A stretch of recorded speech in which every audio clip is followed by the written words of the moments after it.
Breakdancing yaxud breaking hip-hop submədəniyyətinin qollarından biri və küçə rəqs sənətinin bir növüdür, yəni xoreoqrafiya nümunəsi.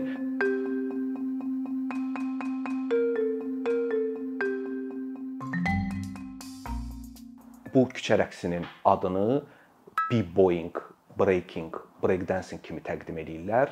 Bunların adların arasında mahiyyətcə heç bir fərq yoxdur. Sadəcə olaraq breakdancing daha çox populyardır.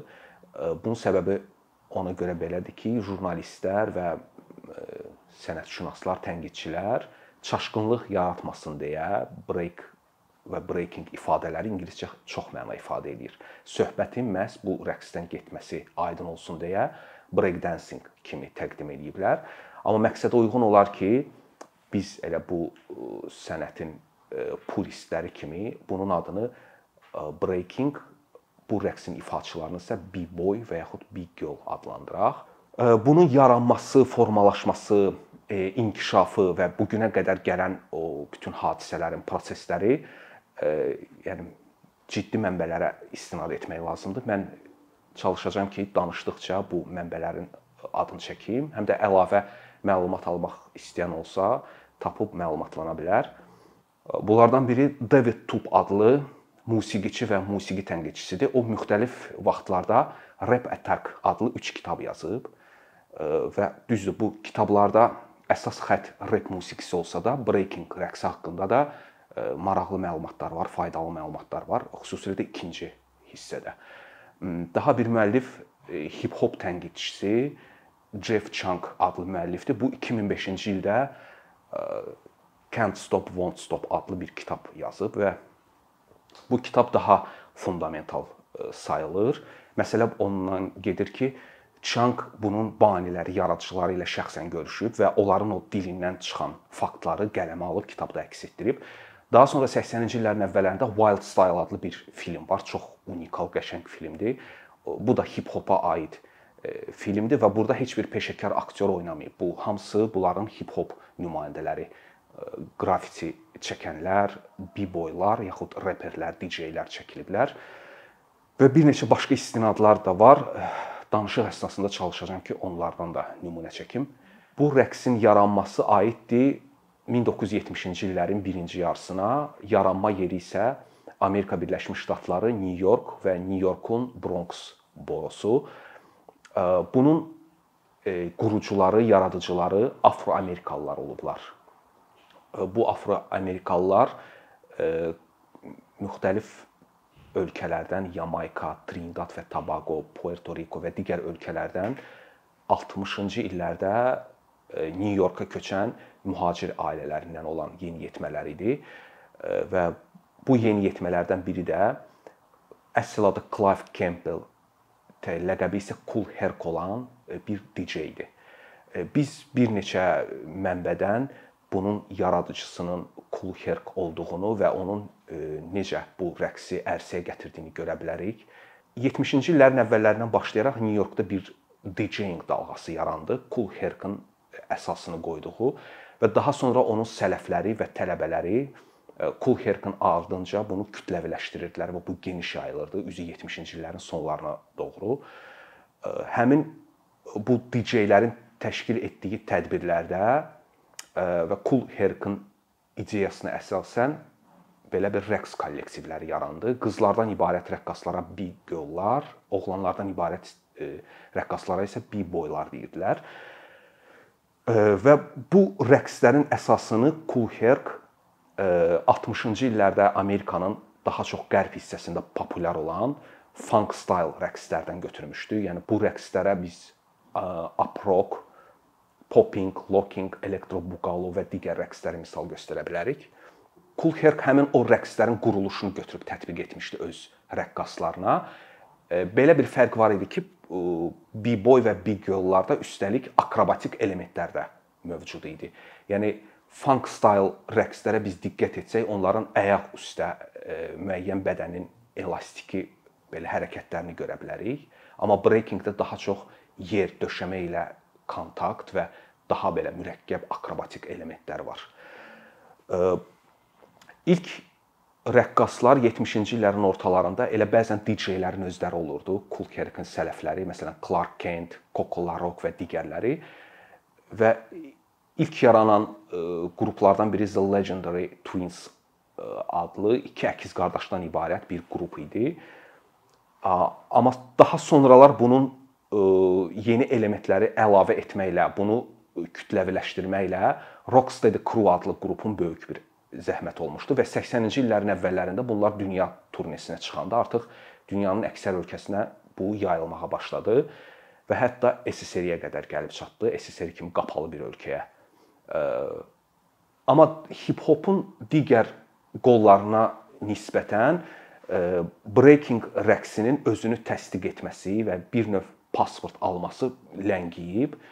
Yəni mən belə hesab edirəm ki, bu rəqs üçün iki belə əlamətdar hadisə olub. Yəni bunun özünü təsdiq etməsində. Bunun birincisi 1991-ci ildə nüfuzlu The New York Times jurnalında bu rəqs haqqında yazılan məqalə və onun caz, hətta balet kimi rəqslərlə müqayisə olunması idi və ikinci hadisə də ötən il yayılan xəbərə görə 2024-cü ildə keçiriləcək Olimpiya oyunlarının proqramına daxil edilməsidir. Breaking rəqsinin Azərbaycanda yaranması Azərbaycanın Sovet tərkibində olduğu dövrlərə təsadüf edir. Birinci Azərbaycana gəlməmişdən qabaq SSR-nin daha böyük şəhərlərində Moskva, Leningrad və bundan daha qabaq isə Pribaltika ölkələrində yayılmasından sonra gəlib Azərbaycana çıxmışdı və Azərbaycana gəlib çıxmasında xüsusi rol oynayan səbəblərdən biri 70-ci illərin sonlarında Azərbaycanda yaranan disko hərəkatı ilə bağlı idi.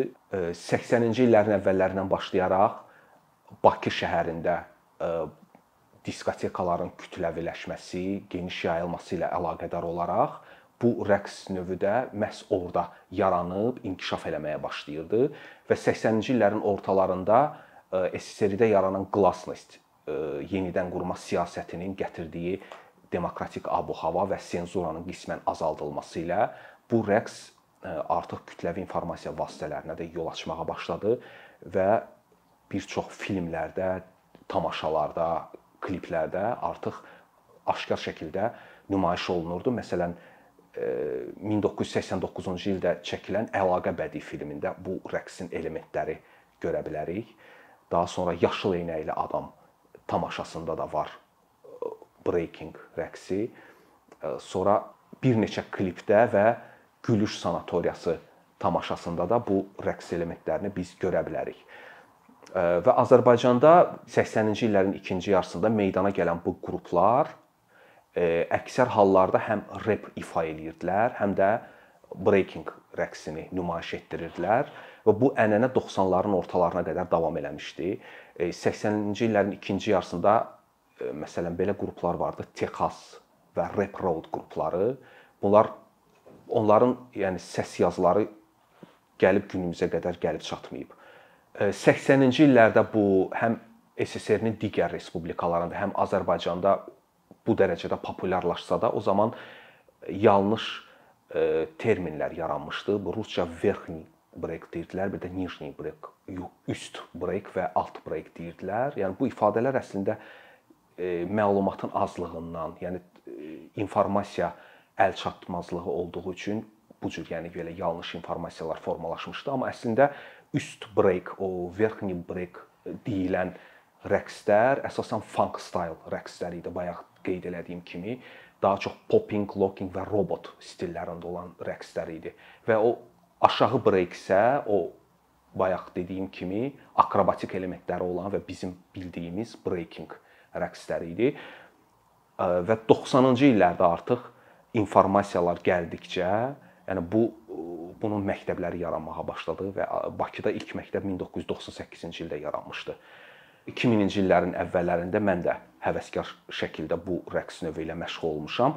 O vaxt internet, YouTube platforması və digər platformaların olmaması səbəbindən biz informasiyaları yalnız televiziyada ORT kanalında onun Daşısnaçı Starşı verilişini izləyirdik ki, orada həftənin hansısa günləri breaking haqqında belə dərslər olurdu. Biz onlara video kasetləri köçürüb və bir-birimizə yayırdıq və bu belə deyək ki, heç bir ənənə olmadan, məktəb olmadan elə özümüz bir-birimizə dəstək verməklə, bir-birimizə baxmaqla, yəni bu cür öyrəndik, kör-körənə şəkildə yəni öyrənirdik. 2000-ci illərdən başlayaraq isə bu daha ciddi şəkil almağa başladı. Artıq 2001-ci ildə yarışlar, müsabiqələr keçirilirdi ardıcıl olaraq. Bu rəqsin amma hazırki Azərbaycanda vəziyyətindən danışmazdan əvvəl belə bir suala cavab vermək lazımdır ki, ümumiyyətlə bu breaking Azərbaycanda mövcuddur ya mövcud deyil. Yəni mövcud olmamasını demək olmaz, çünki hazırda b-boylar və b-girllar var. Yəni amma bunlar var olduğu halda kütləvi informasiya vasitələrinə çıxmırlar. Mən bunu bir neçə dəfə demişəm və imkan olanda da yazıram bu barədə. Azərbaycanda yəni qərbdən gələn sənət nümunələri, submədəniyyətlər üçün platforma yoxdur. Yəni qərbdə xüsusi radio stansiyalarda proqramlar hazırlanır və yaxud kütləvi informasiya vasitələrində bunlar araşdırılır, müsahibələr alınır, xüsusi reytinqlər təşkil olunur. Bu cür yəni platformalar, bu cür reytinqlər bu sənət növlərinin inkişaf etməsinə zəmin yaradır. Azərbaycanda kütləvi informasiya vasitələrində də görünmür bu cür rəqslər və heç bir platforma yoxdur. Əkinçinin yeni videoları haqqında məlumatlı olmaq üçün kanalımıza abunə olmağı və xəbərdarlıq funksiyasını aktivləşdirməyi unutmayın. Bununla bərabər gördüyümüz işlərin davamlı olmasını istəyirsinizsə, bizim patronların sırasına qoşulmağınızı rica edirik. Əkinçinin Patreon icmasının üzvü olaraq siz bizim təşəbbüsə dəstək göstərməklə bərabər hazırladığımız materialları hər kəsdən öncə izləmə imkanı əldə edəcəksiniz. İmkandan istifadə edərək cari patronlarımıza işlərimizi davam etməyə yardım olduqları üçün dərin təşəkkürümüzü bildiririk.